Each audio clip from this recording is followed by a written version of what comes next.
Hey y'all, this is Sunday, and welcome to Voices in Hyperspace, where friends get together and discuss the hit 90s space opera Babylon 5. This is Legendary Black Lion. I'm Captain Melisila. I'm the Rebel, Nita. Oh, I love that. Do we have to give ourselves titles like that now? I don't know, but I want that one take, like Nita's one stroke. Let's go. Yeah, no, we're rolling. So. Okay. Yeah, we are looking at episode 10 of season 2, entitled GROPOS. And if I have it correctly, GROPOS are basically ground pounders. These are they're in the Marine Corps, and they're like the infantry of Earth Force. And we get to see a whole lot of them in this episode. Like, in general, Babylon 5 is like a military epic. We get to see even more of that in this episode because the way it starts out, as Ivanova is chilling out on her deck, and we have like a very silly but existential conversation about whether time even matters in space, because it's just a meaningless concept. Anyway. Babylon 5 gets contacted by the EAS Schwarzkopf, which is a Earth Force ship, and it is commanded by none other than General Richard Franklin. I feel that it's hilarious that they named him Richard Franklin, because he does come across as a dick throughout the episode.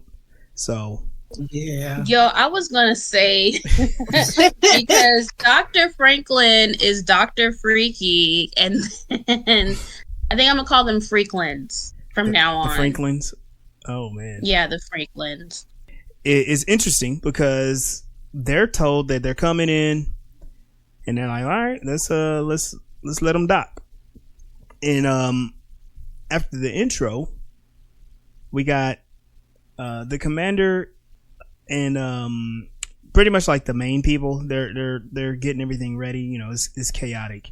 But Sheridan finds out that they're gonna have like 25,000 troops on the station, and I don't remember the math that we did, but that's a lot of people for the station.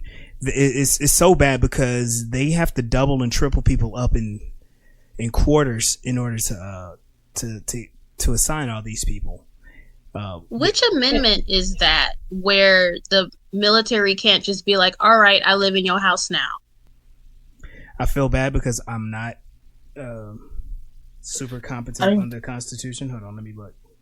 Yeah, I remember that coming up during the War for Independence, because the British soldiers would just show up and be like, I live here now. Right. Feed me dinner. Yeah. The Third Amendment, ordering... Go ahead. No, you got it. It's the Third Amendment, quartering soldiers. Mm-hmm. Like, so basically what happened on Babylon 5 is like not supposed to happen. So then that made me wonder, like, what's the Constitution like out there? Well, it's Earth Force, so it's like the entire planet. So we can guess there was like some evolution through the United Nations or whatever, like had a united Earth. But also remember, Babylon 5 is, even though it's there for diplomacy, it's a military operation. This is what is definitely irritating for me, because before we like jump that far ahead, General Richard Franklin's expectations were unrealistic to begin with, and it just doubles down in how ridiculous it is by Nita bringing up like the potential breach in like the Constitution, but they don't really explain that to us, even though they're acting just like the United States. Yeah. With this operation that we're about to learn about, we don't even really know what the rules, boundaries, and limitation of the military is. I noticed that the only one they showed him when they maybe they just made them stay with other military officers and not the civilians. Airmen that they were staying with, and they got a lot of military officers on there, so they probably just put them all in military officer apartment and apartments. And then they also said that they were restricting them away from the more colorful areas, so like the I forgot what color is the area for the diplomats. They probably were kept far, far away from them. Yeah, I think that's red sector. And they were like, nope, you can't go there. That's a good point, because when I was active duty, they would have people moving in and out of our spaces without any kind of forewarning. Mm. So that also means that since Babylon 5, it acts as a military base, there probably are not so many civilian inhabitants, but probably are good enough to keep it running in certain areas independent, because they do kind of have a market. They have the expectation of income for the station to be self-sufficient, but the military and Earth Force will impose rules on it. For instance, in this episode, they had to reroute a lot of their commercial docking, so that means there's a lot of people with goods that just couldn't get delivered to the station, and that's kind of wild, right?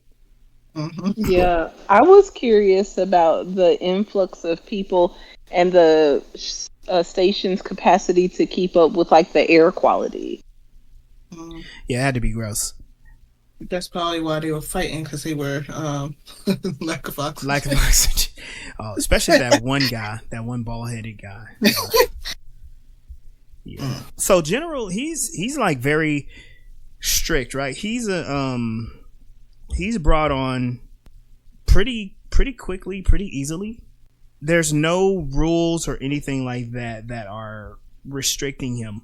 He is a general, but they're doing an active military, I guess, what do you call it? Operation. Yes. They're doing a military operation, and even Sheridan, who is a captain, is like, okay, General, you are in command, and we are just gonna accommodate you. So the actor for the General is Paul Winfield. He's appeared in a lot of 90s projects. I was just gonna bring it back to the diplomatic purposes of Babylon 5 and how the Earth Force is really just using them in a way that is outside of the original intentions of that station.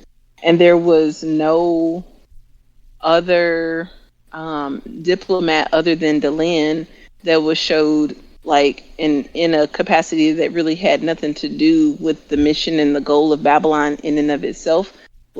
Don't they have a say in what's going on and how things are operating? I thought that was very much out of line for the General to come and just take over everything and expect Babylon 5 to just become a military base. Basically, it was really strange for me. Yeah, and like I said, and we've seen this happen before in season 1. That one captain came in and was like, yeah, we're using Babylon 5 as a base so we can protect this planet because we have interest, right? Sinclair thwarted him, and he used and bent the rules to kind of make sure that he came out on top of that. But it's one of those things where it's very difficult for our main cast of characters to oppose Earth Force because they are members of Earth Force, and they they're in the military. They are in the chain of command. Real quick, so Paul Winfield was in Star Trek II: The Wrath of Khan. So he was in Star Trek, and he was in the Next Generation episode Darmok. Which so I do remember him. There's quite a few black actors who have these roles where they bounce around. It's their faces, but you're like, where did I see them before? Yeah, tell us a little recap on what the General's actual mission was versus what Sheridan was told. Because I want to respond, but I don't want to give a spoiler. Let's take a second, because we're gonna get there. The thing that he told is what he told Sheridan and what Earth Force is planning to do. The planet that they're going to, the planet themselves are experiencing a civil war. Earth Force wants to intervene to make sure that one side in particular comes out on top. And the reason why is the Narn Minbari War, and that basically the different factions and different races in the galaxy are starting to pick sides. And Earth Force wants to make sure that they have a strong position, which is ensuring that the faction on that planet, the faction on that planet comes out on top, and then Earth Force will have like a positive influence there. So it's all strategic, and it's interesting because we have a change in leadership for Earth Force and EarthGov. They're becoming more militaristic and honestly like more totalitarian, if you ask me. Mm-hmm. And Babylon 5 is now becoming kind of like a pawn in like this much larger scheme in the backdrop of a galaxy that's picking sides for this war that we haven't seen a ton of yet other than the last episode. But it seems that since everyone's talking about it, it's concerning. It's very concerning. And so when we were speaking earlier about like the other episodes where Babylon was used to fight, it was Babylon is in close proximity to a planet that is having a conflict, and the conflict could harm Babylon 5 or something that's going on that planet. You know, Babylon is able to help with, which could also further diplomacy with another alien race.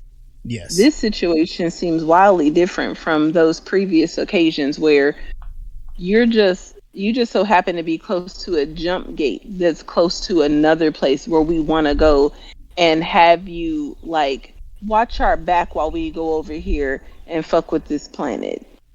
Yeah, well, like that all changed. The purpose of Babylon 5 slightly changed completely when Santiago was assassinated.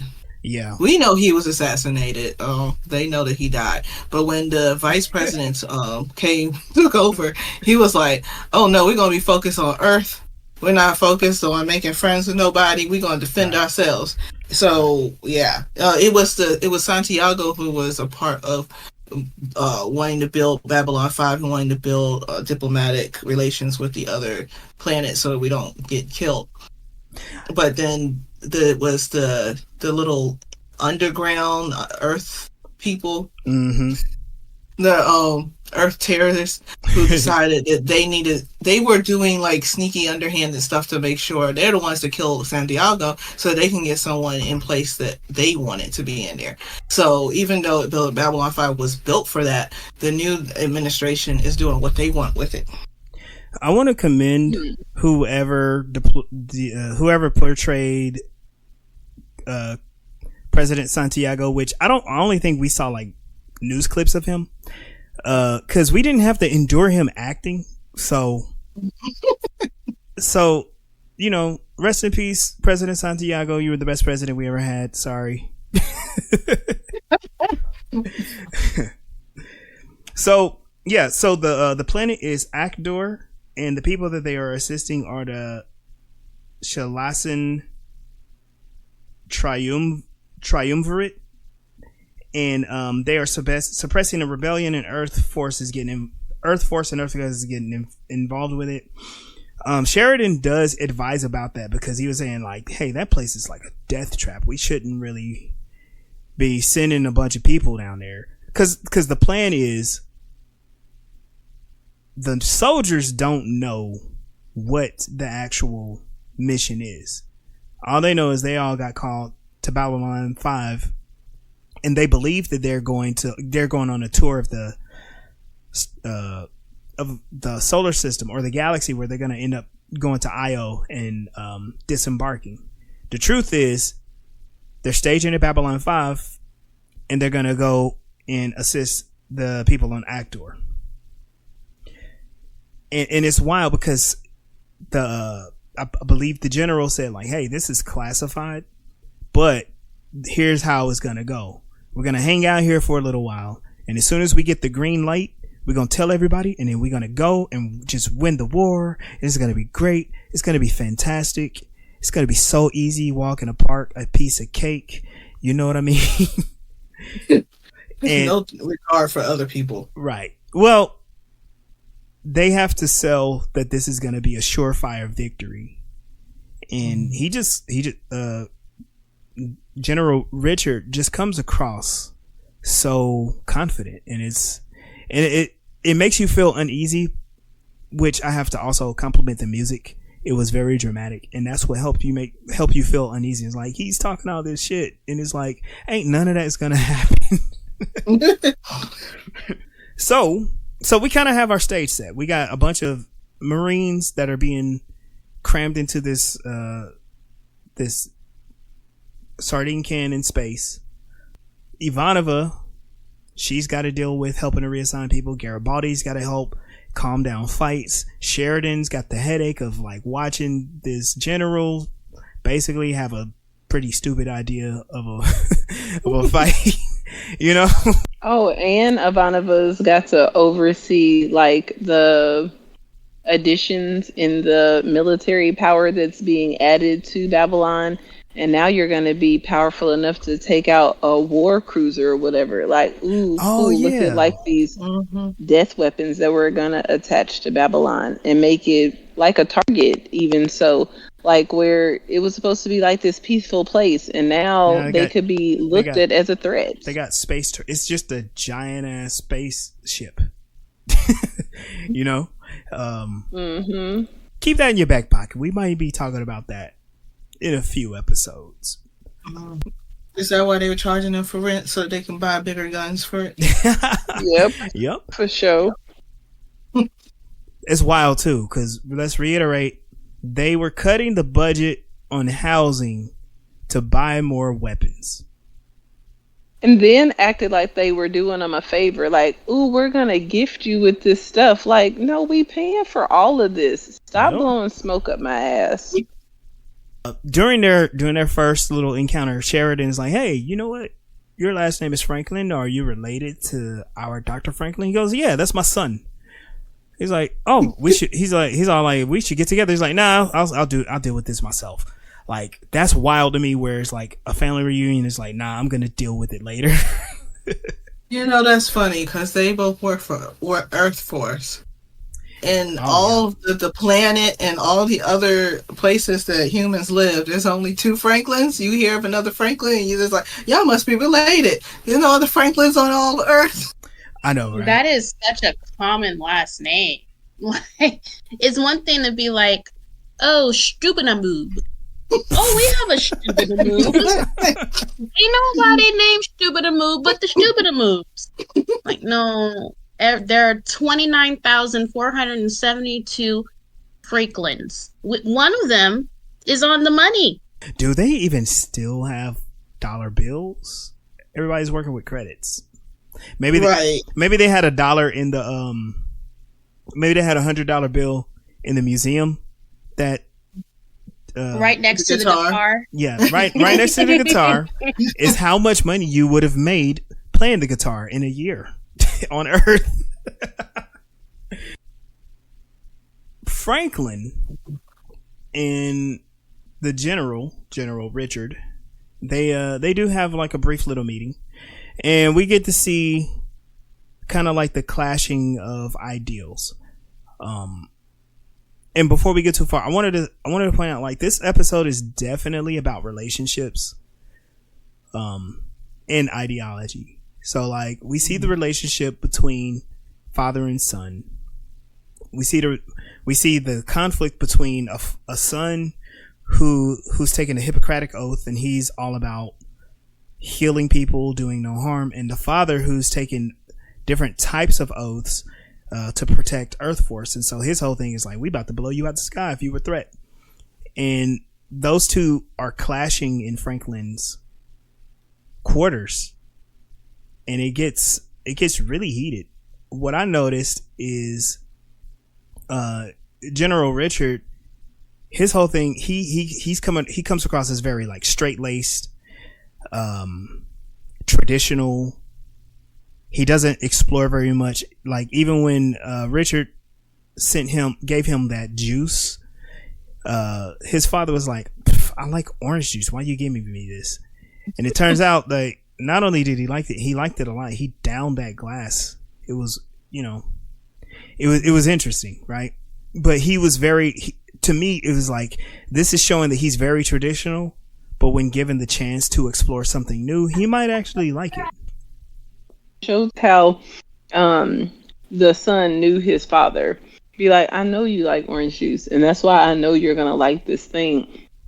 And his dad even assumed that his son was trying to offer him alcohol. But your son is a doctor. Like, health and wellness is his gig, not, getting drunk in the bar after hours kind of thing. I'm not sure if I've even ever seen Franklin, partake in alcohol. I could be wrong about that, but there were some episodes where he was strongly discouraging people from drinking and changing their diets and trying to be healthy. And that, for me, just kind of goes to show like the lack of connection between the two, that his dad would think that the son would serve him alcohol, especially while on duty. Yeah. Yeah, Dr. Franklin is too busy making a move on his patients to be down. Oh, jeez. In the bar. Yeah. I felt like the way that he felt about his dad was very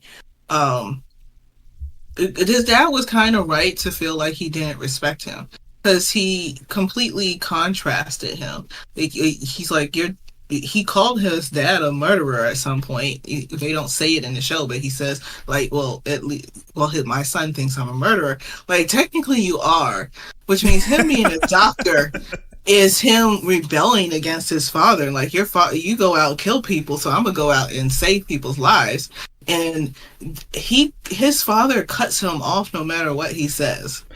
There's also the aspect that Stephen Franklin, he's interested. He's a xenobiologist, and his father was like, why don't you help our own people?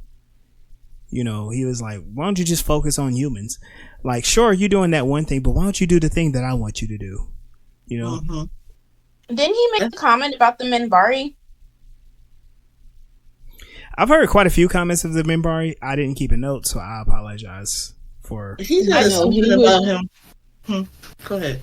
Oh, I was saying that he was definitely a specious, because his son was even at one time a part of a military operation. Like, he was explaining to him how excited he was to be the doctor on Babylon 5, that there's all these cool things that I'm learning and I'm helping.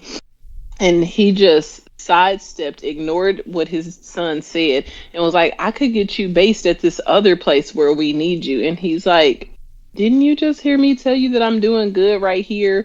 And that's when he brought up the multiple alien species. And his dad is like, bump that, help the humans, fuck the aliens. What I was questioning is if when he made the comment about, you should be helping humans, I thought he had made an adverse comment about the Minbari. Or maybe that was someone else, because we just glossed over the fact that the soldiers came on board and were going to do who knows what to Delenn. Right. Mm-hmm. Which is why they were being kept away from the diplomatic wing. But look, Delenn, she be strolling anywhere she wants to be. She's out in the hallway, just flipping her little hair around, talking about, I'm cool and I'm one with the universe. I think in the conversation with the Franklins, he asked them about helping with the with Earth, and he's like, I served Earth Force during the Minbari War. And he's like, yeah, I did spend time helping humans. Now I get to go help other life forms. And then he went off on a tangent about one that I liked, about it doesn't matter what the type of skin they're in or what they look like. I'm here to support life, not just human life, not just a certain type of life. Yeah.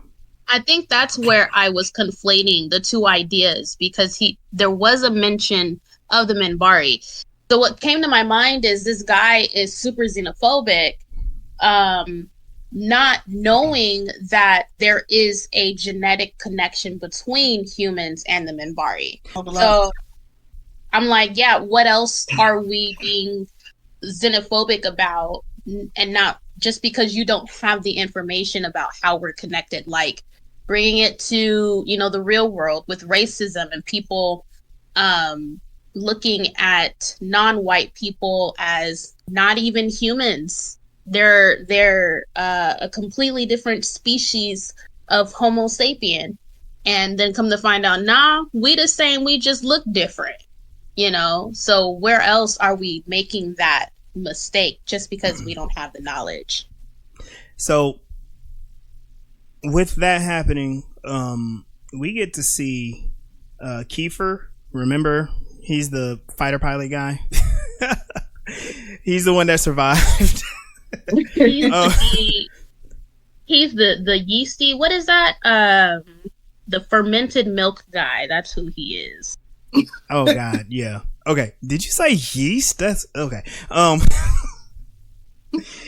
So while the station is dealing with the population issue, he gets back to his quarters and he's surprised to find two Marines. Just not only are they assigned to his quarters, they are kicked up, smoking cigars, drinking, sharing war stories, and it's wild.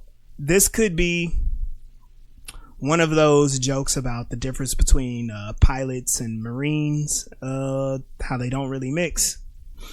And we get to see that Kiefer, he's not standing down from a conflict. He most likely would have got beaten up by that dude. But this dude, first of all, his name is Large. So thank you for the creativity there, Straczynski.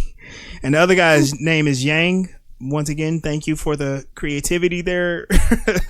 Large Yang. All right.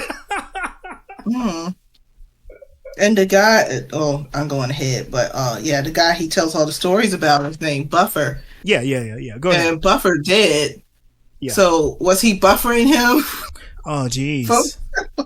Wow. I really did love how the pilot, stood his ground against Large. And when he blew that smoke in his face, he was like, let me find a ladder so that we can, fight eye to eye. That was hilarious. Maybe those aren't their real names. Those are their military names. Because in the Marines, don't they always get like little pet names based on stupid stuff about them? It could probably be a combination of pet names, last names. Who knows what Earth Force is doing? My pet name in the military was PETA. PETA? And jalapeno. Yeah, PETA and jalapeno. Jalapeno because I am spicy. PETA, PITA, pain in the ass. That was me. Petty Officer PETA. The end. Oh, pitas are delicious. I love it.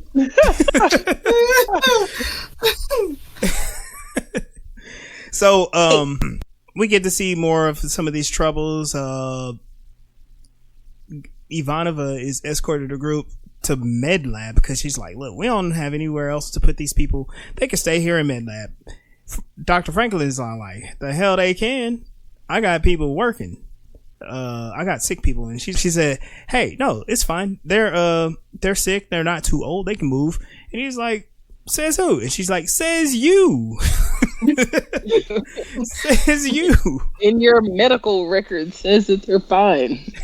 Franklin and Ivanova have like a quick little heart to heart where he's talking about that he has all these troubles with his father.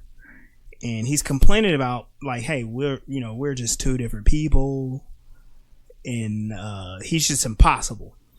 But Ivanova's like, look, you need counseling for your daddy issues, and you need to get this fixed real quick, otherwise you won't be able to. She invited him out to dinner or a drink later to discuss it. And he took her up on the offer, which I was like, interesting. You are going to go drink. Mm-hmm. Or maybe they're just gonna go talk. He can go without drinking, I guess. But I thought it was really nice that, like, apparently he recognized that he needed to talk to someone, and when she offered, he went ahead and took the offer. I thought that was cool. But I'm also thinking the whole time, Franklin's mom must be awesome, because his dad is just toxic. Like, when I think about parenting and raising a kid and just dealing with, like, kid psychology, like, you grew up with that man. How did you become so successful and like together? Like, your mom must have been awesome. Right. I was just saying she's a victim. Oh no. We will probably brush on that subject here later. Yeah. Anyway, but Franklin, he's just sharing how difficult it is being the son of the general because of all the dangerous missions he goes on. And so we're learning, like, oh, Franklin isn't afraid or angry at his father. He's afraid for his father. And that's where she encourages him, hey, y'all need to talk. And this is where Steven is like, wait, what do you mean? What's going on? And she's like, nothing. Just, you two talk because me and my father didn't have a chance to. Mm-hmm. And then he takes this huge reach. Like, he was doing, like, the extreme long jump when he was like, what do you mean? Are they really doing something different than what they told us that they're here doing? And I was like, your dad's in the military, or he's just old. He could just die from all kinds of stuff. But you're just going to assume correctly that they're lying about their mission, and Ivanova did not do a very good job of, like, holding that secret that she was not supposed to be telling. I'll just chalk it up to Stephen Franklin is very smart. That's why he was able to catch Garibaldi. You know what I mean? He was able to catch Garibaldi smuggling contraband onto the station. And maybe his mind is always thinking of these things. I mean, he's a doctor. Let's say he's the Dr. House of space. So it probably occurred to him, like, you know what? It is weird that he's here. And he's probably used to his dad doing that stuff. Like, he's probably done that before. And then maybe he has a traumatic memory of him going out somewhere where it was guaranteed that he would die, and he somehow came back. Now we get to some of the juicy stuff. So Delenn and Garibaldi, they're walking through the corridor. They're discussing the Narn and Centauri conflict, which I'm glad they had this conversation because they want to make sure that you keep this in the back of your mind. Like, there's a reason they're here. There's a reason Earth Force is so anxious, because this war that already broke out is affecting everyone's decisions.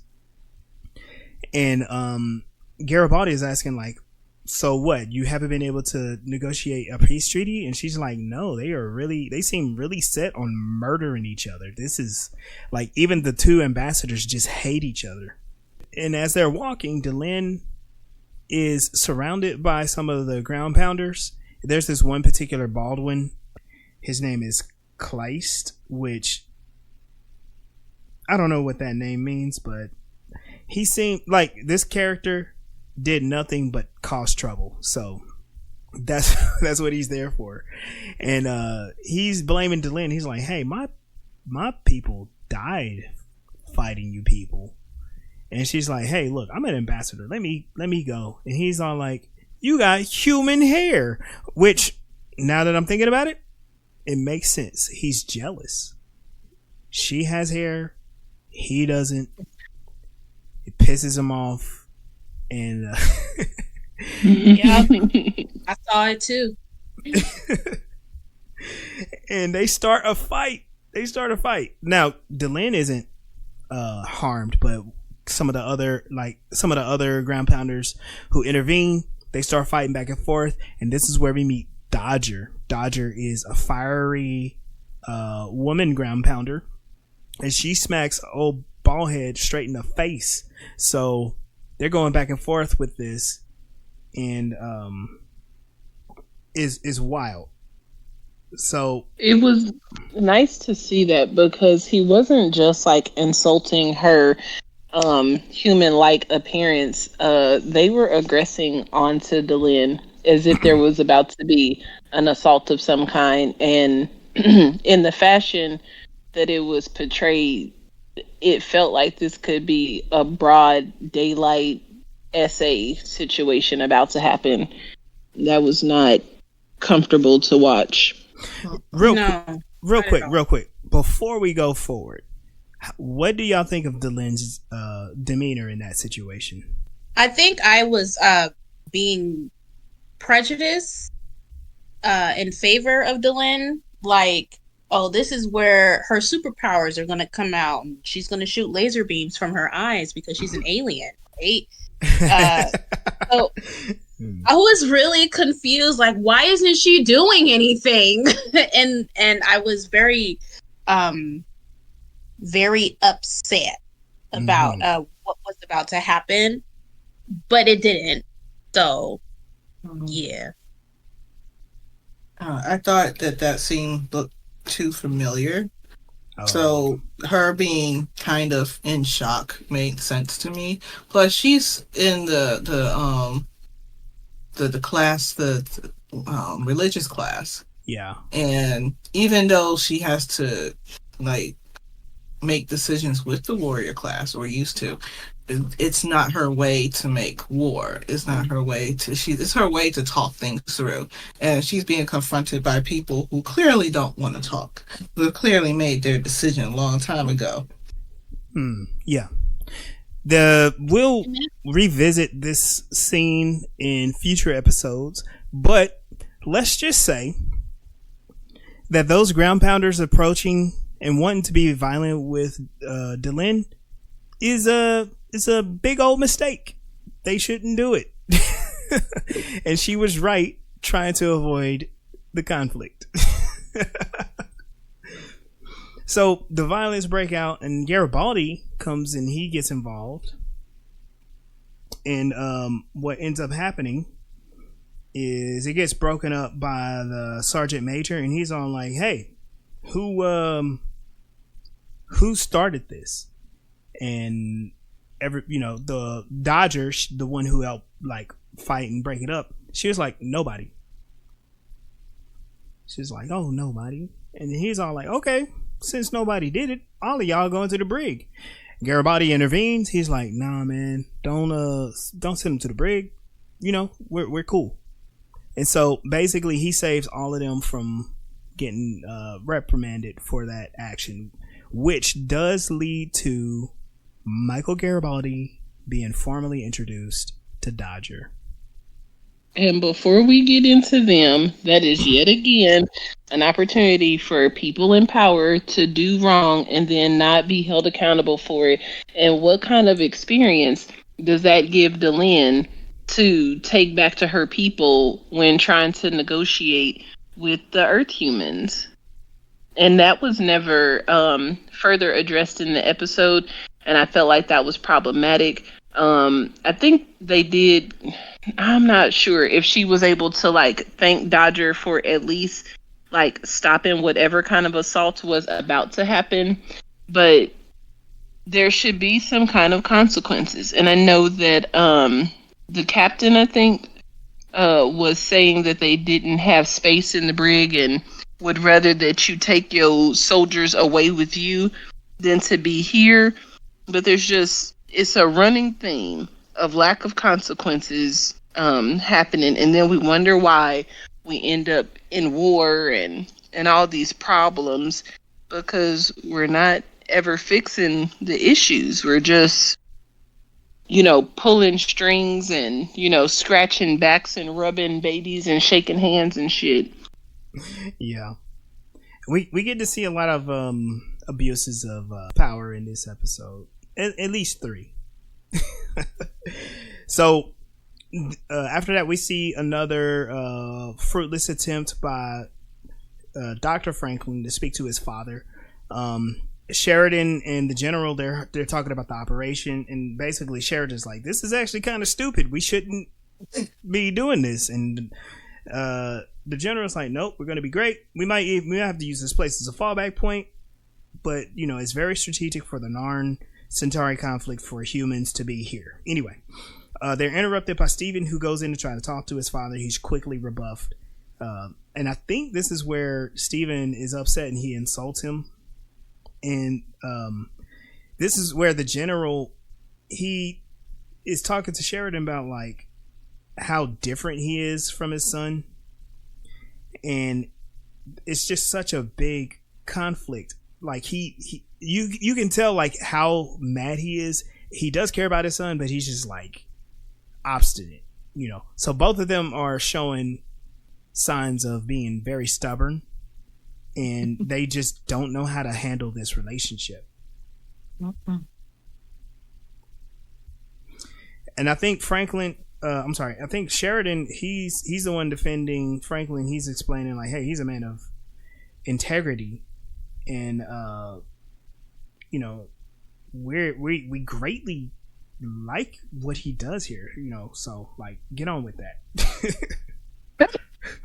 It's like, why are you pissed off at your son? He's successful. Like, that's pretty, like, for a human to be on that station and be a what is it called? Not a xenoanthropologist. Xenoanthropologist, yeah.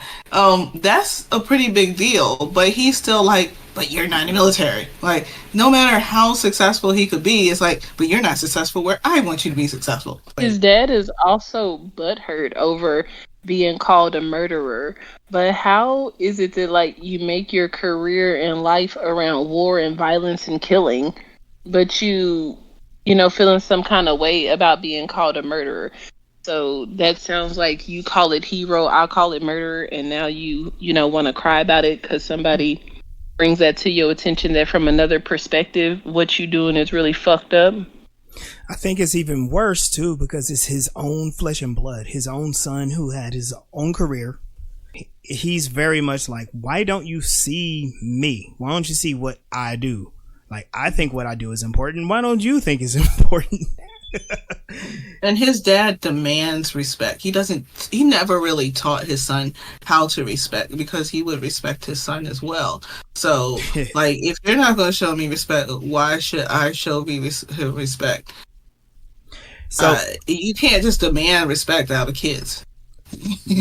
Right. And it seems like his military, like, sternness just bleeds all over his parenting style and abilities.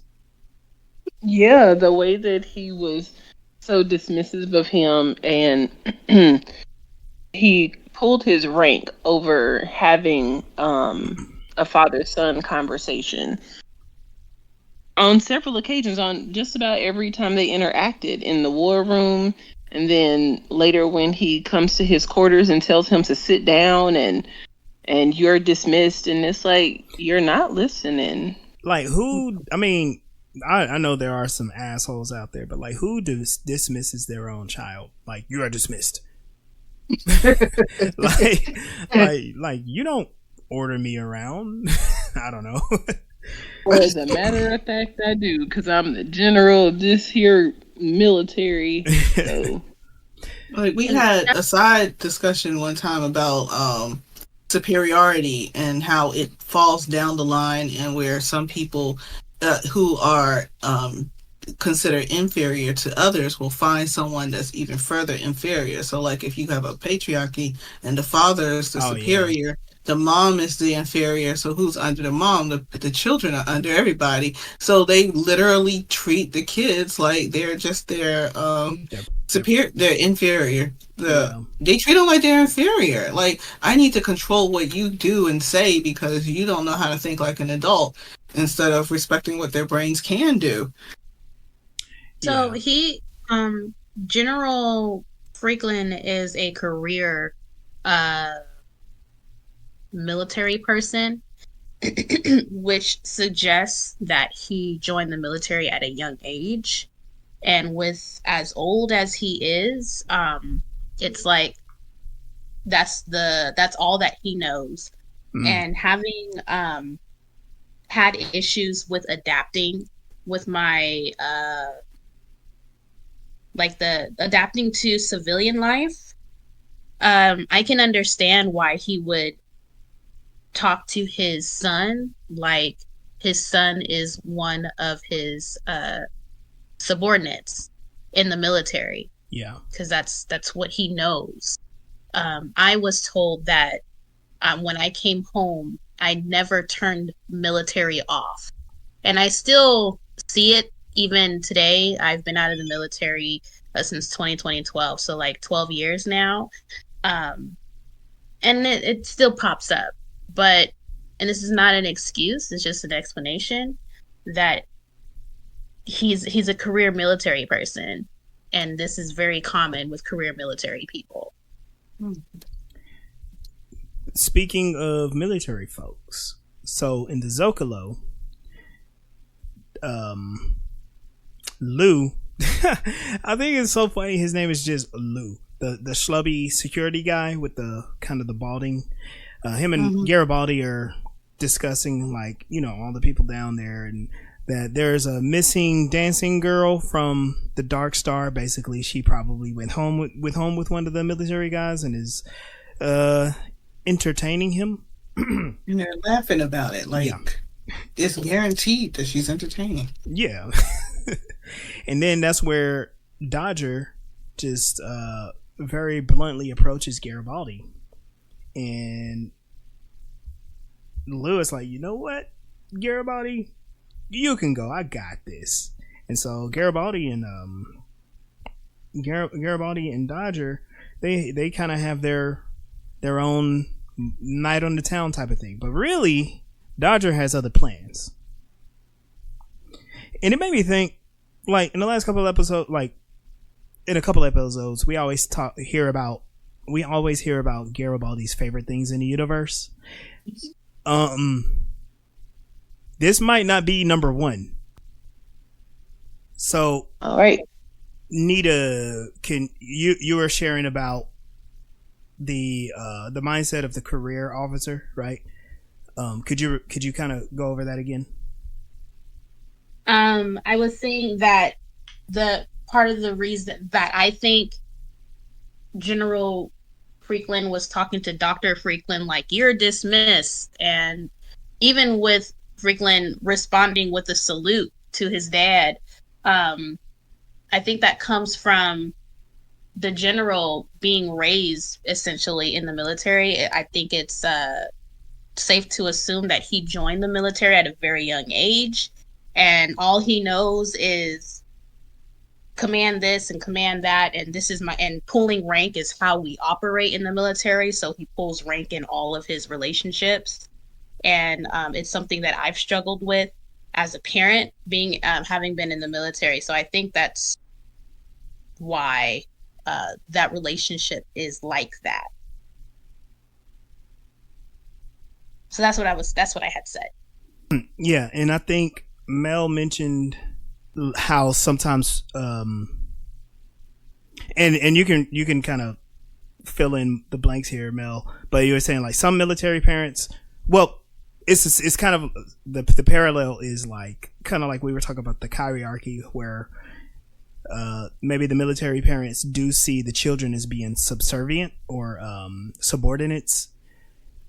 And I think I've seen, I was married to someone who was in the military, and it was challenging for her because I think she was also in that mentality where you had people above you to tell you what to do, you had people below you to do what you had to do, what you say, and it was kind of like a very input output transactional relationship. And when people kind of like Franklin kind of give you some lip, it is frustrating. It's very frustrating. Like, why won't you just do what I say? Yeah. I mean, I see it in the school system too, where the teacher is in charge and the kids are supposed to listen. And when the kids don't just follow along or follow directions the first time or understand them, they feel like they should reprimand the children, like they've seriously done something wrong for just being kids, for thinking on their own. And that makes it hard. That's part of the reason why most kids don't like going to school, because they're just there to be told what to do and they're not allowed to use their own little brains, which is what brings. Yeah. And the doctor, he's probably, because he grew up with that being him being his dad, it's normal for him to have that relationship. Even at the end when he apologizes, he's like, well, maybe that's just how fathers are, because he doesn't know any better either, because that's who raised him. That's all he knows is a father. And that's probably why he fights so hard to stand up for what he can stand for, because his father never let him do that. Yeah, I was thinking, it's like, because this show's kind of like the contrast of the two mentalities. Like within the Corps, he's Earth Force, Marine Corps. Yeah, Earth Force, Marine Corps.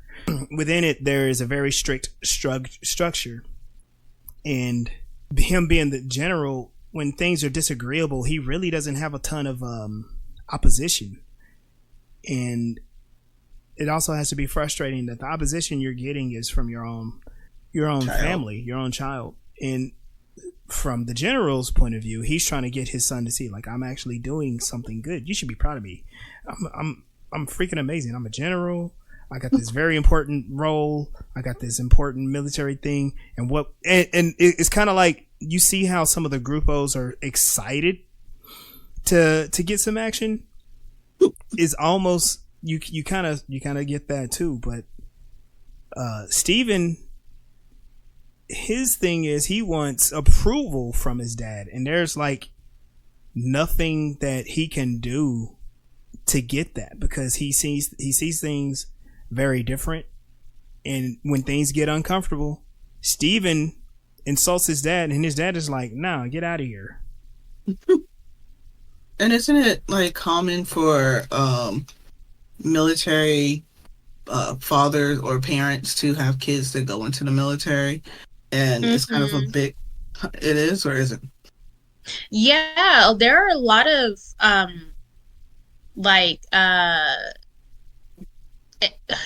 well, I don't know if I know this because I come from a military family, but a lot of the people who I know who went into the military had their parents and their grandparents and their aunts and uncles in the military as well.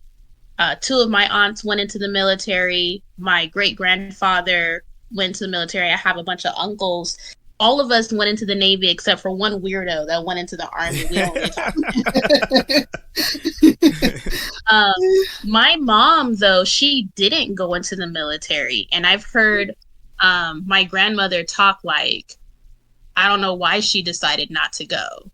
And then kind of almost blame a lot of my mom's circumstances on her not going into the military. Like, see, if you would have just went, like your sisters did, whoop-de-whoop.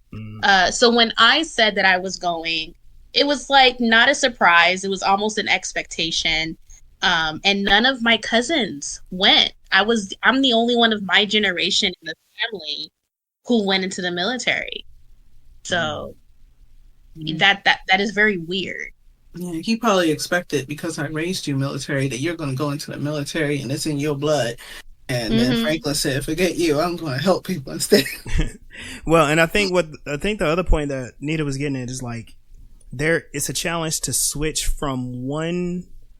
your mind from one perspective to another, from the military world to like the non-restricted, non-structured world of the military, to like your own home, or I like when they talk about civilian life, because I hear like when former military talk about it, they're like, they say it like civilians are doing something completely different and alien, right?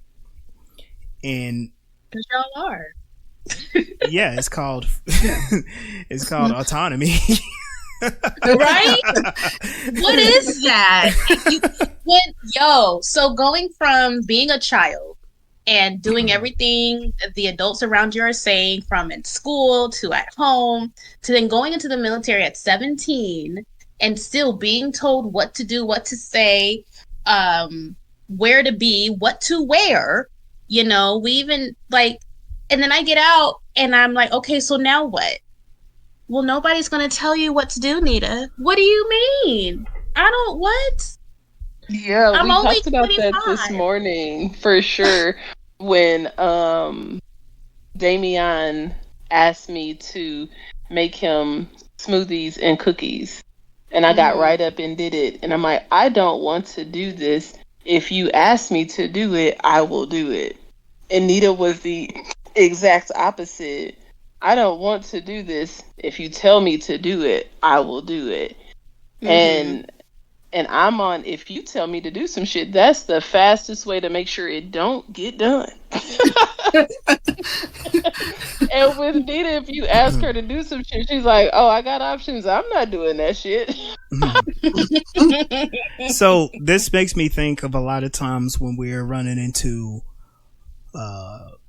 conflict situations just at large. A lot of times when we're having discussions, we're just talking about social situations, dating, etc.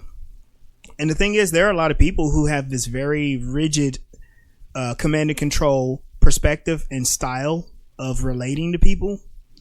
And the thing is, there is an appropriate place for that. But sometimes people feel like the only way that I can function is if I'm in control of everything. You do exactly what I say, and you just chill out because I got it. You know what I mean? And the thing is, in general, out here in the civilian world, we don't trust you because we got a lot of people saying that they got it and they don't. And it kind of shows the contrast in the show, because the ground pounders, they're told, oh, we're only gonna do a nice little tour. We're just hanging out here for a second. We're gonna go to Io. And it's like, no, we setting y'all up to die. That's what's really happening. And that's the thing. It's like when we look at this from the outside, like a big view, a lot of people are just not trusting because they believe that they're getting set up. And they do see that happen to people. And so people in relationships are untrusting. People in families are untrusting. It's definitely business. I had a long conversation about our market and how people who are like in charge of these companies, their whole thing is like, let's make some money real quick and screw everybody else. And then what they do is they screw themselves and everybody else, and then laugh about it. So it's a large game of who can you really trust. The thing about that command and control style, like in certain circumstances, like in the military, they definitely establish a pattern. You trust people. You trust your senior officers. You trust the chain of command because it is consistent and it's reliable. And if you run into any problems, there's always somebody that is going to help, that's going to figure out how to navigate it, right? And that's why they're so hard on the privates, the lower ranks, because either they're new or they just aren't as skilled to climb the ranks. What Nita said about switching to civilian life and trying to figure out how to make decisions on your own made me think right away of Halo. Which one? This show. I've never played the game. Oh, God. But the way they disconnected the little chip in their back, and then all of a sudden it's like, how do I choose to do things outside of just impulse? And most of the show after that is, how do I figure out how to live life? It's basically they're just trying to figure out how to be civilians. Well, because they've been military almost since they were 5.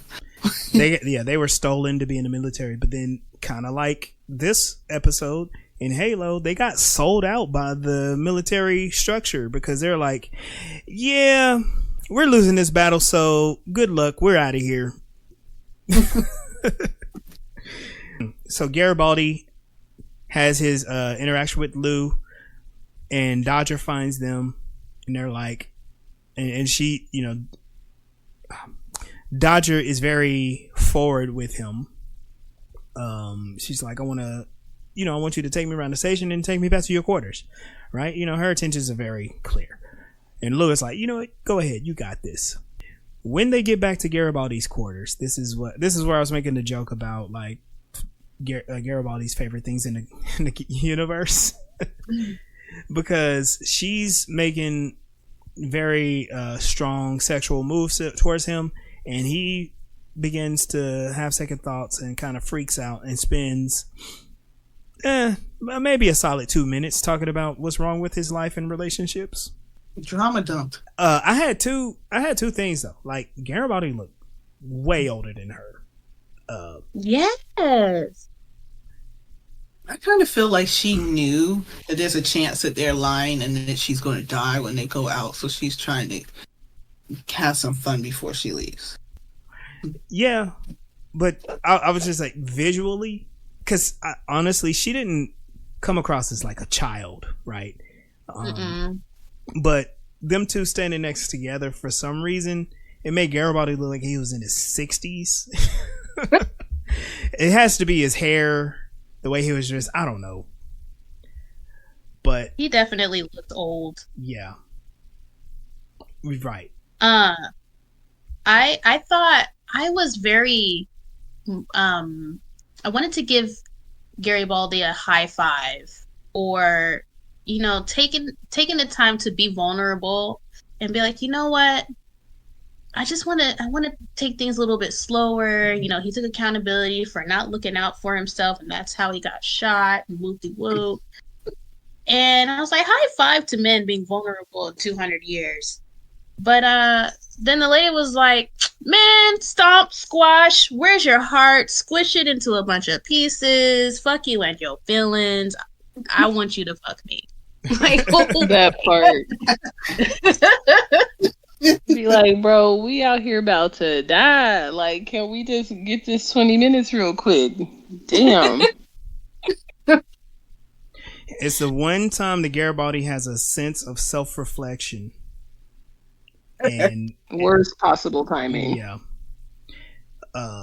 Which we do find out later, he never really actually learns anything. He just reflected on it. He tried. I was like, Garibaldi having a Demi moment.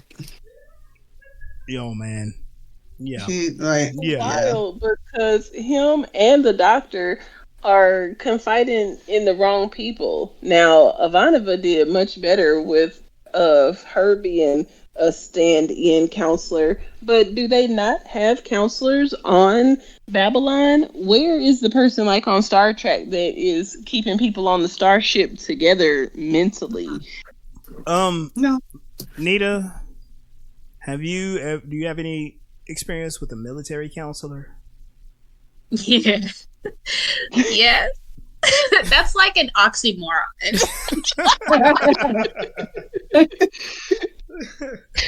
Yeah. Well, I mean, hopefully things are different now. It's been a decade, but military counselors are hardly counselors at all. They will sit there and listen to you and then tell you go back to work.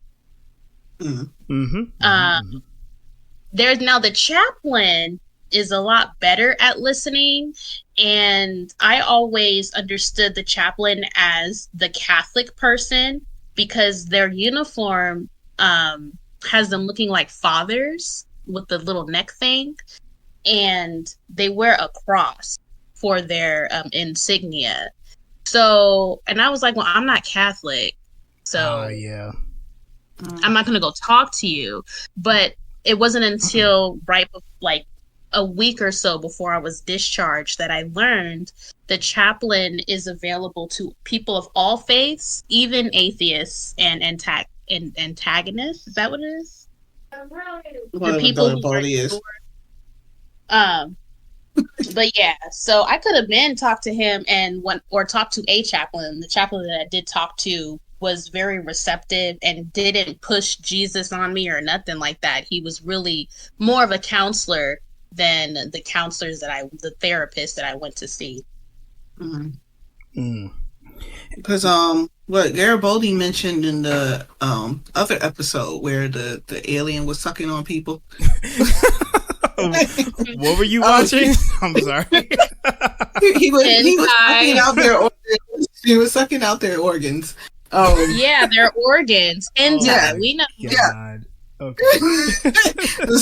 And he told the guy who was like on the soapbox screaming about the end of time and stuff that he knows a couple of good counselors. Yeah, that's right. When he was talking to So they exist. We just don't know of them. Yeah.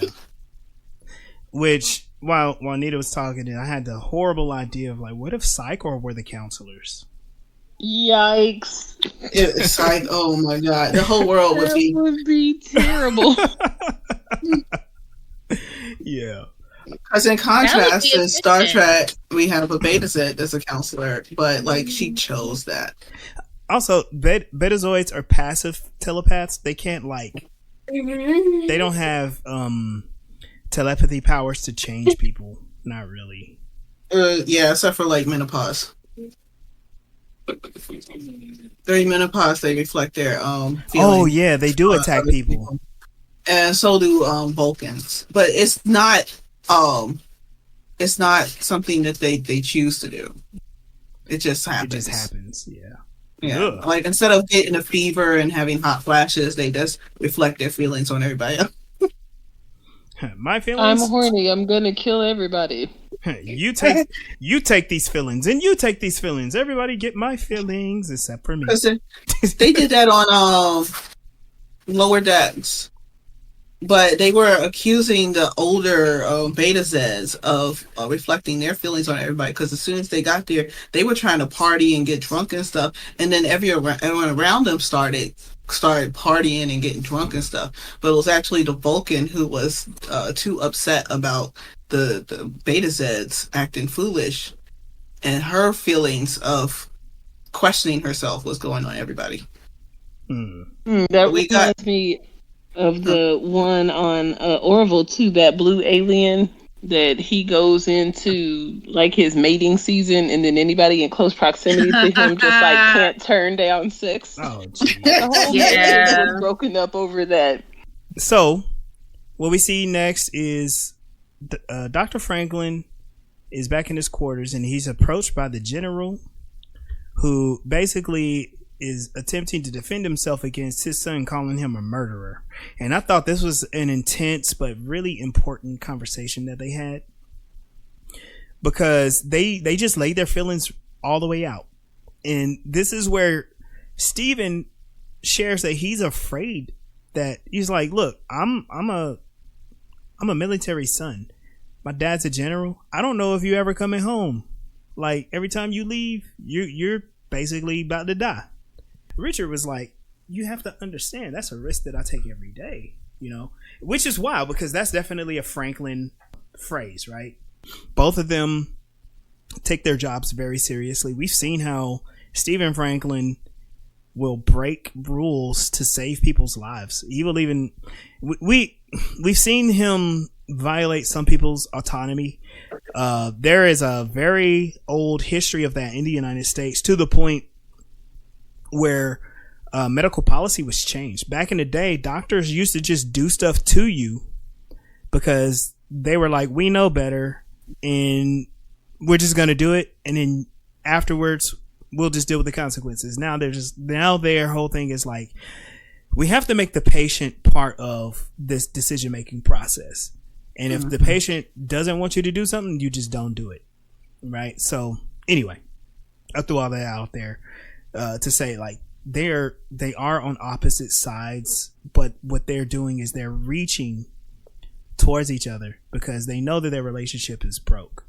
This is where Dr. Franklin explains like that he does respect his father, and they begin to reconcile their relationship.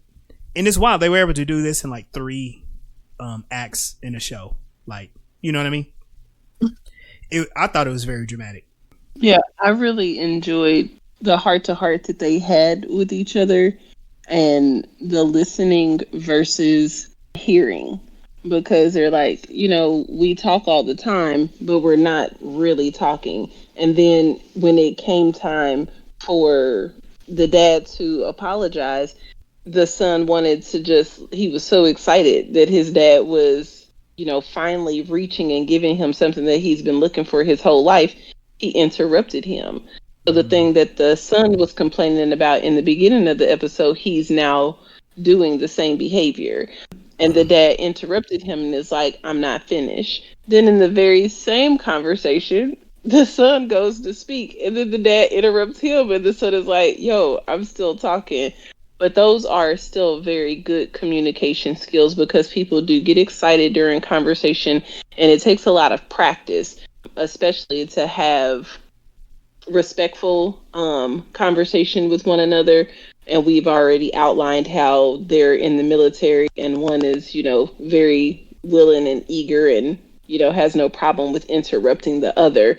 But to be able to advocate for yourself and be like, yo, I'm still speaking, and behaviors that I have developed with saying shit and things like that are really helpful when you're having these kinds of dialogue. And Damian, you're doing a wonderful job putting together the protocols for our judgment-free zones that are making these kinds of skills something that we're practicing more often, and we're having less conflict like this, where we have to remind one another that each other is still talking, so that disrespect is not compounding, what is probably an already serious issue. I couldn't hear you because I was still talking. My bad.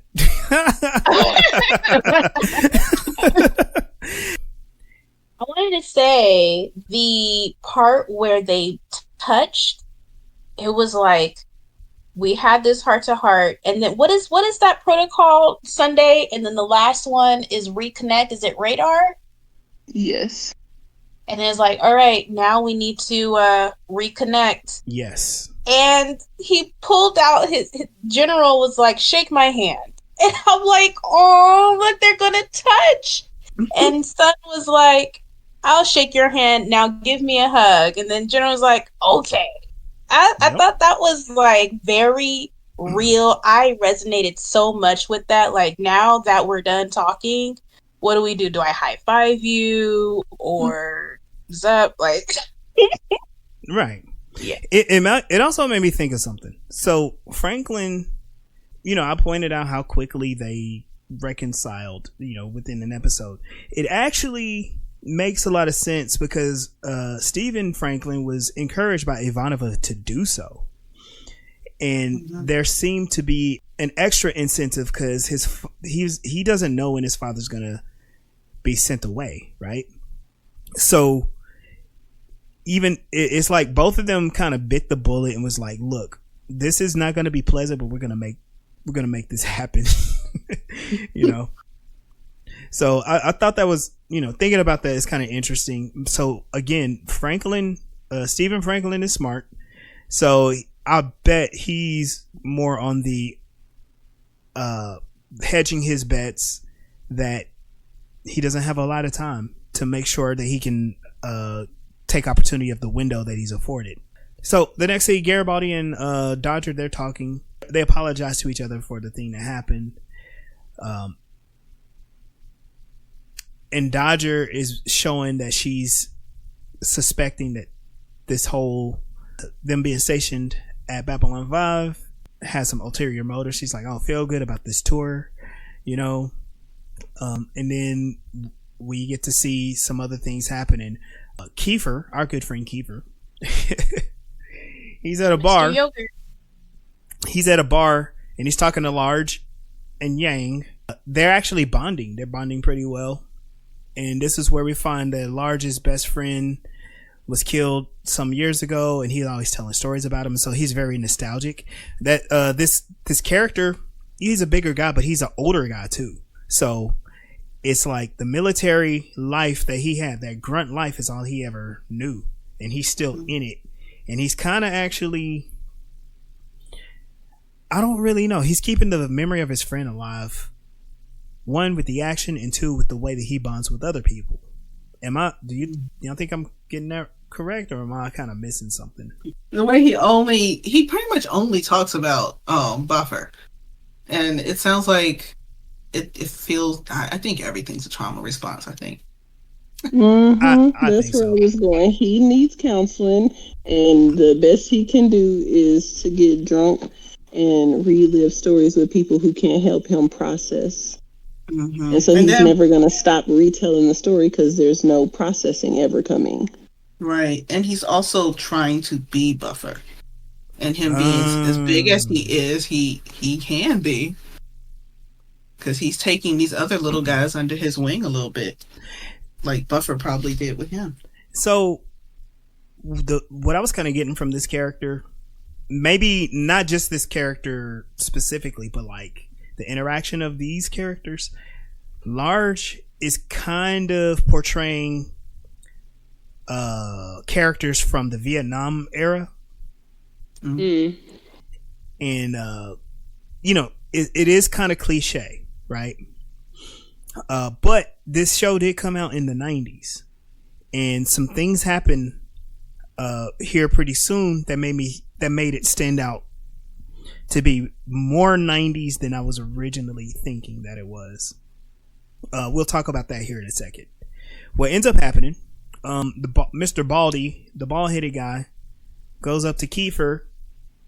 Kiefer bumps into him, spills a drink. Bald guy is all, aiming for a fight. They start fighting. Kiefer's like, all right, let's go. And then they both start fighting. This turns into the most comical bar fight in the show. No.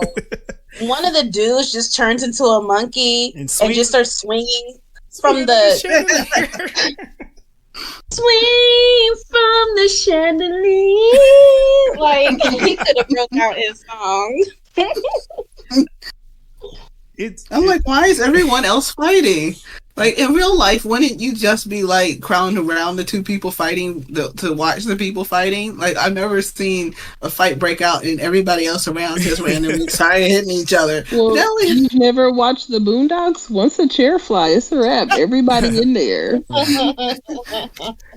Who was that civilian lady that just like hit somebody with a shoe? She looked like she might be a dancer or a bartender or something. She didn't even look like she was mad. She was just happy to hit somebody with a shoe.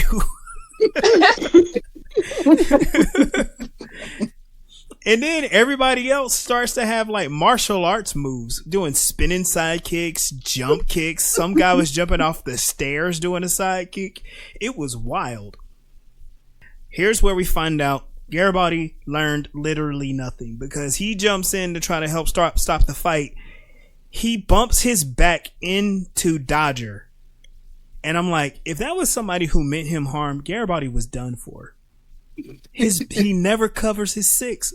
He's in there by himself trying to break up the fight. No other security people there. Garibaldi, worst student ever. He gets an F. And who breaks up the fight? None other than General Richard D. Franklin. Because they finally got their orders. They're moving out. They're not going to IO. They're going to the planet, and it's time for them to fight.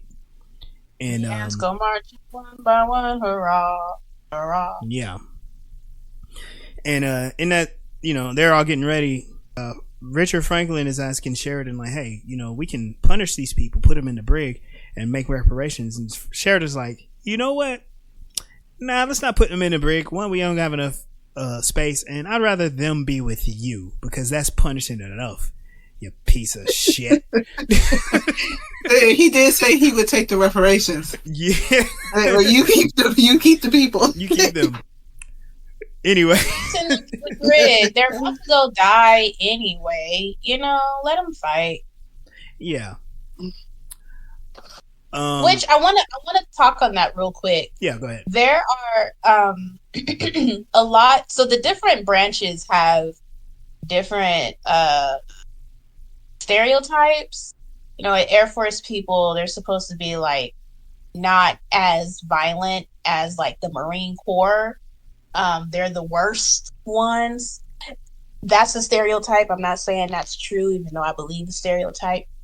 So the thing, though, is like when you're stuck away from society and all you have are these people yelling at you, telling you what to do. Like homeboy, the dude that's not Richard, that was yelling at everybody, looked like he had a stroke once or twice. The Master Sergeant, yeah, that dude, he was acting his butt off in this show. Yo, he was too happy with that role. Yeah. Like just dealing with that kind of crap and then not having actual counselors to talk to, and so you have these words that you don't know, i.e. Dick Freakland, and yeah. You're frustrated. You're sexually frustrated, i.e. whoever that lady is, I forget her name. Dodger. Yeah. So, and then you get a bunch of liquor in everybody, because that's basically the only thing that you can do is smoke cigarettes and drink. Then you end up fighting. And a lot of that's very common in the Marine Corps and the Navy. The sailors are their stereotype is that all they do is drink. And they sure do. Yeah. So, I mean, like, that scene was just, yeah, that was bound to happen. And then where are y'all going? You're going off to die. It reminded me of the movie Ants, where the ants were told that the termites were planning an attack on the ant colony, but they weren't. The termites was just minding their own business. So the ant general sent all them ants to go fight a war, and all the ants died. Well, not all of them. Yeah, one of them survived. The star of the show. Yeah. But yeah, like, we gonna send you to die. Ain't no point in putting and punishing y'all for this fight that was bound to happen. Yeah, it was pretty wild. It was interesting too, because you got these very outgoing characters that the writing was able to get us to, like,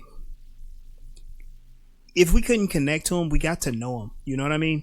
They had names, they had lots of personality, and they got off of them, you know, soon enough to make you be like, I wonder what's going on with that big dude. You know what I mean? That's probably part of the reason why the names were so simplistic, because they needed to. It's that little edge to get you to have some type of connection to them, to associate them. Yeah, and then everyone from the Master Sergeant to the grunts being all stereotypical, you kind of get in a shorthand of, like, this is what we're supposed to be. These are the connections we're supposed to be making. So when we see these characters, they're this way. They're not sophisticated like our main cast of characters. They are soldiers, basically. Expendable. Dispensable. Expendable. How many names do you think they went through before they settled on Large? Probably 2. Yeah. Because look, honestly, be for real. The 2 names they picked were Large and Black. So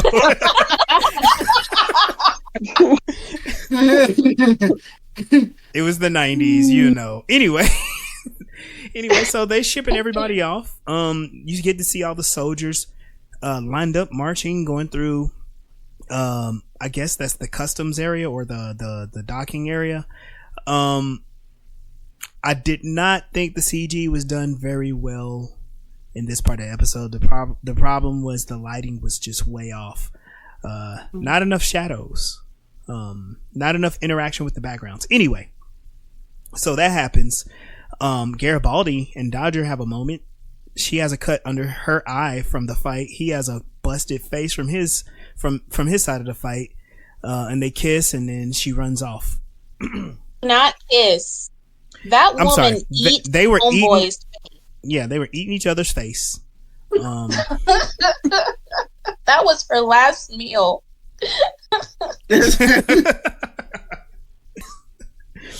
I think I missed an opportunity to express how I felt about Dodger's response to Garibaldi's Demi moment. She doesn't like being told no And I might be able to resonate with that thought process. I don't. It may be a But mystery to everyone. One may never know. yeah, that part. But what I can, offer anybody else out there who is experiencing a similar connection to that scene, that there is a better way to get your way. You got to use a little bit more honey, okay? She could have just empathized with him and still got into his pants instead of flashing and wilding out on him so hard and not getting your way, little baby. I'm just saying, I'm complete. She was like, "Nah, son, I ain't here for all these feelings, man. Pff, get that out of here." Yeah, for once I was actually empathizing with Garibaldi. I'm sorry, but I wasn't. Garibaldi. Look, Garibaldi has not made a good decision this entire series.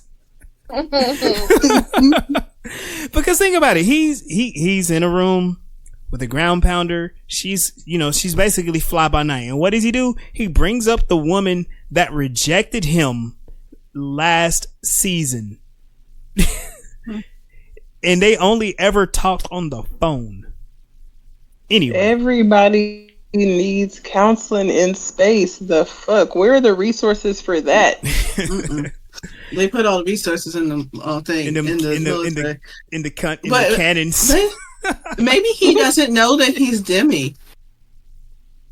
He might be. That would be a real problem. Yeah, it is a real problem. Not knowing it's a problem. Like, you need to find that out. Sure. Yeah, you know what? In that case, I can relate with Garibaldi. That is part of my identity as well. Yeah, but I also think as smart sexual. Say that again. You identify as smart sexual? No, Demi's demisexual. Demi is you require a deep emotional connection before you feel a sexual attraction. Yeah. It's on the asexual spectrum. You're basically asexual until you have an emotional attachment to someone. Yeah. You could just have issues and have emotional attachments to anyone who looks at you, but it depends on the individual. But if you're confident in who you are, you'll have a actual connection with someone before you can have actual sexual feelings. Nice. If you say vulva, I'm like, oh, huh? Oh my god. Doing something. When Damien says, "Oh, geez," it's like, "Oh, say that again." When I say what? Oh, geez. I'm resisting saying it now. So, this is the part of the show where I'm like, this is definitely super 90s, because it's a bunch of random extras and some of our main crew watching ISN, and they're watching the battle.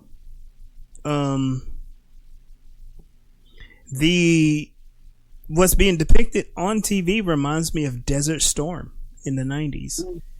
Mm-hmm. And you kind of get to see, you got the reporters that are basically in a war zone reporting on the war.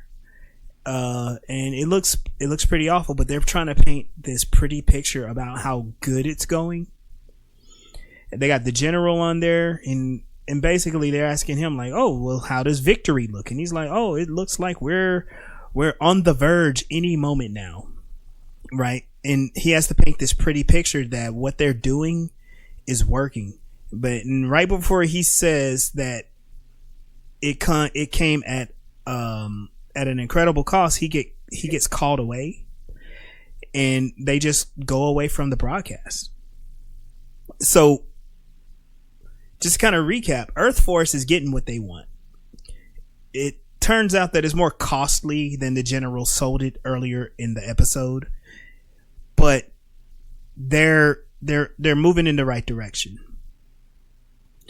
He was told that. Sheridan told him.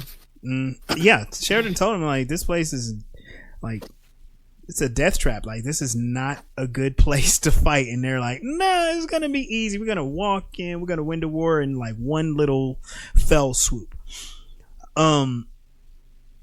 Lou approaches Garibaldi and he's like, hey, you know, I have those casualty reports that you asked to see. And he looks at him. Garibaldi looks very sad and walks away. And then they show all of the characters, all of the soldier characters who were on the station. Dodger, Mr. Baldy, Large, Yang, all of them are dead. They all... And Dodger. Yeah, Dodger too. All of them. They're all on that. They're all dead. They died in action on the planet. And it was because incompetence, basically, for the higher ups, thinking that it's going to be like a super simple win. But it's never simple. One, is war. And two, they kind of ignored doing it the smart way. But they were kind of anxious to get it done, right? And so I don't think that they were incompetent. I thought they were willfully ignorant. They don't give a fuck that those frontline soldiers are gonna die. They are pawns in their game for, you know, power and position in another war to serve up some more of our military. It reminds me of playing Age of Empire. It's like, you just go get more soldiers. The general was not bandaged in his interview. Nope, not a blemish on him. Right. So, like, all of this worry that Dr. Freakland has about his dad going to war and coming back, your dad's not even fighting. He's off in the command center telling the people on the ground what to do and where to go. Living his life like it's golden. And so what Straczynski does very smartly here, he just fades to black on the show. You get to see what you get to do is reflect on the relationships that were happening in the show. We saw the relationship being fractured and mended between the two Franklins, the big miss between Garibaldi and Dodger, the interesting connection and bond that Kiefer, Large, and Yang made. The connection from, I can't remember his name, the bald-headed ground pounder who started all the fights. No, angry dude. Yeah, Mr. Angry. He died with like a combat knife in his hand. And he was holding it tight too. He just stayed ready for the afterlife. He on his way to Valhalla. Right? Also, like, I guess you could say the relationship between individuals versus the desires of an organization that has a very top-down view. Because Dodger even said it. Like, she says, I don't know if I'm ever coming back. Like, I just, you know, the most that I have to want for is a little sex here and there. And then while I'm fighting, just hope that I don't hear the round that takes me out. It is kind of an impulsive outlook because you're not really thinking very far ahead. You're just thinking like, okay, I need to feel good right now because in a minute I could be dead. You know what I mean? Mm-hmm. And so you got those relationships happening. You got a lot of ground pounders that are like, yeah, they're going to fight. Yeah, they're going to drink a lot because they just could be dead the next day. And in this case, that's exactly what happened. And to everybody out there that's trying to get a demisexual in the bed, if you just say that in a softer tone and then give them the chance to respond, you'll get what you want. It's called emotional connection. It's called emotional connection. Yeah. I don't think that works. 7 years here, it's been working. We've had success, but also Sunday is not like super aggressive per se. No, she a whole praying mantis. Sunday was very she was very gentle with me. This sounds awful. I'm gonna get that part out. It means there's an emotional attachment. Yes. Or emotional bond. Yeah. Mm-hmm. Now, Garibaldi would have talked her head off all night. Oh, but let's And put that down for Garibaldi, some different kind of work. like, he is a kind of detailed person. That's why he's so nosy. So he probably really needs to understand and trust somebody. Like, he doesn't necessarily trust Sheridan when he first got onto the ship. He already knew Sinclair, but he's like, hey, I'm going to back off because I don't know you. And Yeah. And then, like you he said, the needs other more time. He needs relationship more time. the other relationship he had was with somebody over the phone for a long time. So, Well, yeah, I He he think used to we got live him there. pretty hands on He that. lived there with her. he walked out on her too because he took that Yeah. job. Which, I mean, we already know they had a strained relationship. Which I'm wondering, him taking the Babylon 5 job was out of character because he seems to be very into routine and stuff. So he had to been one that, like, hey, we gotta change, Liz or Lise. We gotta change. I can't be the big loser Garibaldi no more. We gotta do something. And he wanted her to come with him, Yep. but she didn't want to. But she's probably annoyed with him already. He couldn't take the girl out the hood. Yikes. Compared to the last episode, do y'all think that the drama is being turned up a lot for the series now that we've kind of have an established path? Oh, yeah. You guys did not lie to us that it is getting much better. This is like 3 dope episodes in a row.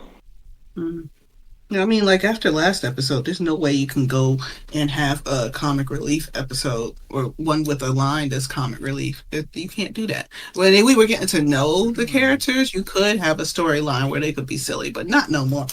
I feel like if they do any comedy, it'll have to be commentary more than anything, more than just slapstick. It'd have to be commentary on the silliness of the way governments behave and how some individuals will act in between those spaces. So, but yeah, I feel like, honestly, after last episode, this was still a very heavy one for them to do. You got away from the Centauri Narn conflict, but man, the humans are going through it. And I guess a way to look at it too is like none of the main characters, none of the human characters are unscathed. Garibaldi's girlfriend is dead. Sheridan was trying to keep people alive. That didn't happen. Ivanova, basically, although we can't say all, but you know, a large amount of all those people she was housing are dead. Kiefer's friends are dead. Like, everybody lost somebody in this episode. All the humans. What's that song where the dude goes like, "All my friends are dead. All my friends are dead." Something. I don't know. But Something to the head. All my friends. Shucks. Oh, you know, it's probably a good thing that Garibaldi did not do the sex with Dodger, with how like she be doing the things, because 1 in 5 people have an STD, and if you haven't gotten tested, here is your sign to go get tested. So he probably avoided chlamydia. Space STDs. Yeah. An intergalactic strain. But hey, who knows? All they need to do is connect people to that machine, and that'll cure it. Yeah. I thought that she was gonna say how emotionally like distressed. Like, which do you think is worse? That he didn't sleep with her and then she dies, so he'll never have the chance, or if he has slept with her and then she dies, and you know, his emotional connection and bond that he made being stripped away. Yeah. I think it's better that he didn't. Yeah, I think it's better that he didn't, you know. Because he's still torn up from the girl that he left behind. He's also been spending a bunch of time going after Talia. So yeah, he did slightly mention that there was another girl. So Yeah. And that might be why he didn't want to sleep with her, because he wants Talia. He wants He that feels closer to Talia. He wants that telepathic good. Yeah. You ever do the sex with a robot, with a K-line and a simulator? Oh no. I want to try that out. When are You the and Mark, AI let's go. clubs gonna? That's gonna be next. It's probably already out there, you know, in the dungeons. But I'm waiting for AI sex clubs to be like as common as massage parlors. I can just go in there, do my thing with the AI. Hey, Mark, how you doing? I'm gonna send you a thing on Instagram. No, on Facebook, and I want you to think about what you see. That reminds me of Ghost of the Shell. Oh, yeah. Because they did have androids designed for that. Yeah. Pleasure bots. But it's like people's brains are in them. Or am I? The AI got too intelligent. I think the Major's supposed to be the only one with the actual human brain, as far as the lore is concerned. Okay. Unless you're talking about the live action movie they made. No, but that happened in the first movie. I haven't seen the first movie in a long time, but yeah, they only did that with soldiers. Like for sex box, it's just sex. They can program that. We should probably do like a side mission to talk about how sci-fi and different franchises handle this, because it made me think about what's going on in Cyberpunk, and then that invariably made me think about what's going on in Halo, and I'm like, this is not appropriate to talk about here, but we can probably create a space to talk about it. So yeah. All right, with all of that, I think this is a good place for us to get out. So thank y'all for joining us for this episode of Voices in Hyperspace. You can catch us on Facebook, YouTube, TikTok. Yeah, I just blanked out while that was happening. Join the conversation. Make sure that you like, subscribe, share our podcast, and have fun with these very many conversations. And you can find Mel at melsrebellion.com, where there are links to all of my social media and links to my books that I write. Yeah. And hey y'all, this is Nita. Find me at nitapainter.com. Nita Painter everywhere. And you can invite me over to your house to get painted if you want. This is Sunday. See y'all later. And this is Legendary Black Lion. You can follow me on Instagram and X if you want to.